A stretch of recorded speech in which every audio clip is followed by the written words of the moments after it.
Okay. I just wanted to clarify as well, we're talking about not being fully vaccinated or not being considered fully vaccinated, whatever the language you want to use is, after that 9-month mark and getting a booster dose. I know, Dr. Tam, in the past, you have mentioned that, after 6 months is when that immunity can really start to wane and potentially even before. Can you just clarify a little bit about how we landed on that 9-month? And Minister Duclos, can you be very clear? Will you be changing the, what is considered fully vaccinated, the definition of what is considered fully vaccinated? I think people really just want to know, will that be changed to include a booster dose, or can we be certain that that won't change? We'll turn first to Dr. Tam for the timing, the different number of months to which you alluded, and then I'll say a few words at the end on up-to-date vaccination.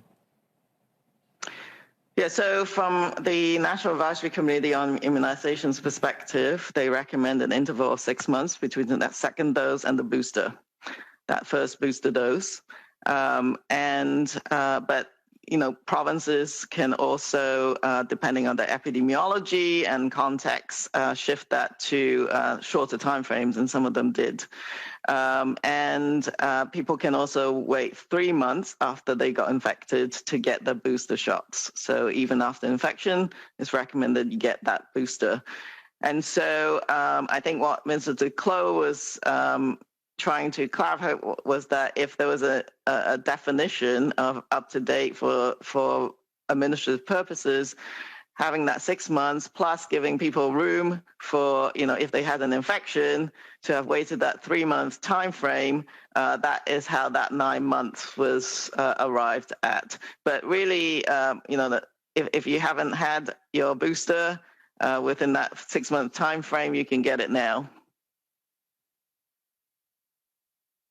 And that's the point. No, it's about up-to-date vaccination or up-to-date vaccinated. So we all want to ask ourselves whether we are up-to-date in terms of our vaccinations. And to be up-to-date means that we've had a dose of vaccine in the last 9 months.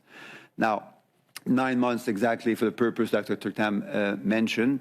NACI recommends 6 months. So after 6 months, you should be receiving your third dose if you've had your 2 doses. But then you may need a bit more time just to get an appointment. And if you've been recently infected, you might not want to receive that additional dose right away. So 9 months seems to be a reasonable time for people to be expected to be receiving their additional dose and therefore to keep being up to date.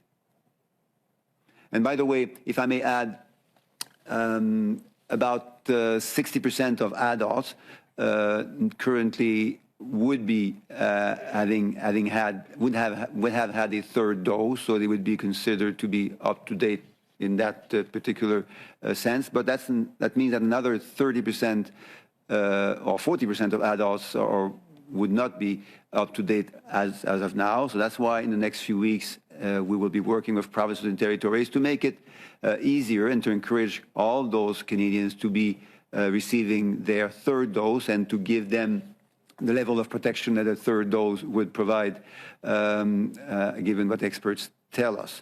Now, I would also say that as we do that, we'll be able to catch up with some of for the fact that we are behind most other G7 countries in our rates of third doses, and we shouldn't be behind because we've been ahead of all those other countries with 2 doses. So we know that we have the capacity and the ability to do better, and we'll do better because we'll be working together.